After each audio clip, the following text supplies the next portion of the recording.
যেহেতু রমজান মাস আমাদের সব বাড়িতেই কম বেশি একটু ভাজা পোড়া রেসিপি চলছে। যারা একটু স্বাস্থ্যকর রেসিপি খুঁজতেছেন তাদের জন্য নিয়ে চলে এসেছে খুবই সুন্দর একটি স্বাস্থ্যকর রেসিপি নিয়ে। আপনারা যারা ডায়েট করছেন তারাও খুব সহজেই কিন্তু এই রেসিপিটি তৈরি করে খেতে পারেন। এটির জন্য খুব বেশি উপকরণের প্রয়োজন নাই। চলুন আর কথা না বাড়িয়ে রেসিপিটি শুরু করি। এর জন্য প্রথমে লাগছে আমার ছোলাটি আমি সারা রাত ভিজিয়ে রেখেছিলাম। 7-8 ঘন্টা ভেজানোর পরে দেখতেই পারছেন ছোলাটি একদম ফুলের ডাবল হয়ে গেছে। এখান থেকে আমি 1 কাপ পরিমাণে ছোলা উঠিয়ে নিয়েছি।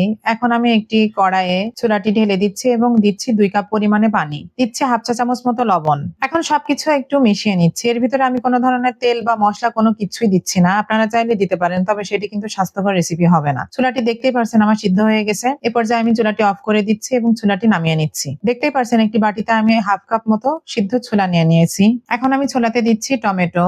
এখানে আমি কিউব করে কেটে নিয়েছি, দেখতেই পারছেন।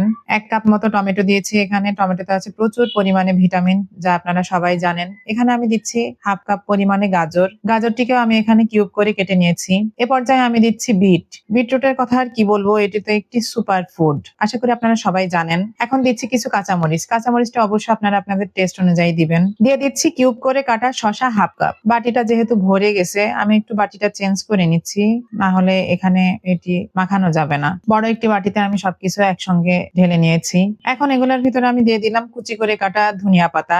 অবশ্যই এটি দেওয়ার চেষ্টা করবেন। যারা ধনিয়া পাতা খান না তাদের কথা আলাদা, অবশ্যই এটি স্কিপ করবেন। এ পর্যায়ে দিচ্ছি লেবুর রসটি দিলে কি হবে, এর টেস্টটা একদম অন্য ধরনের হয়ে যাবে। লেবুতে আছে প্রচুর পরিমাণে ভিটামিন সি, যা আমাদের ওজন কমাতে অনেক সাহায্য করে। এখন আমি দিয়ে দিচ্ছি সামান্য বিট লবণ, যার ভিডিওটি অলরেডি আমার চ্যানেলে দেওয়া আছে, আপনারা দেখে নিতে পারেন। এ পর্যায়ে আমি সবকিছুকে একসঙ্গে খুব সুন্দরভাবে মাখিয়ে নিচ্ছি। এখানে আমি কোনো ধরনের চিনি অ্যাড করছি না, যেহেতু এটি একটি হেলদি খাবার, চিনিটা দেয়াই যাবে না। আপনারা যদি চান দিতে পারেন, সেক্ষেত্রে এটি কিন্তু আর অতটা স্বাস্থ্যকর থাকবে না। আপনারা এখানে চাইলে টক দইও ব্যবহার করতে পারেন, আবার চাইলে এখানে মধুও দিতে পারেন, আবার অনেকে চাইলে এখানে সরিষার তেলও ব্যবহার করতে পারেন, কিন্তু আমি এখানে কোনো কিছুই দিচ্ছি না। এটি এমনিতেই এত টেস্টি হয়েছে, খাবারটি এমনিতেই এত পরিমাণে হেলদি, এখানে কি আর বলবো। এখানে আছে ছোলায় আছে প্রচুর পরিমাণে carbohydrate, fat, vitamin B1, 2, phosphorus, magnesium, এসবই শরীরের জন্য অনেক কার্যকরী। এখানে আছে গাজরে আছে প্রচুর পরিমাণে বিটা ক্যারোটিন এবং ফাইবার, যা আমাদের দৃষ্টিশক্তি এবং হজমের সুবিধা প্রদান করে। অন্যদিকে আছে বিটরুটে আছে প্রচুর পরিমাণে নাইট্রেট, যার কারণে আমাদের শরীরে রক্ত প্রবাহ ভালো হয়। এটি আমাদের স্ট্যামিনা এবং হৃদরোগের স্বাস্থ্য উন্নত করে। শসা, ধনিয়া পাতায় আছে প্রচুর পরিমাণে ভিটামিন সি এবং কে,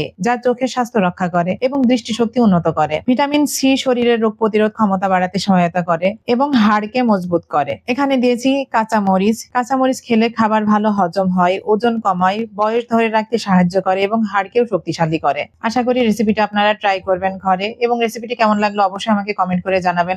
আজ এখানে শেষ করছি, ধন্যবাদ।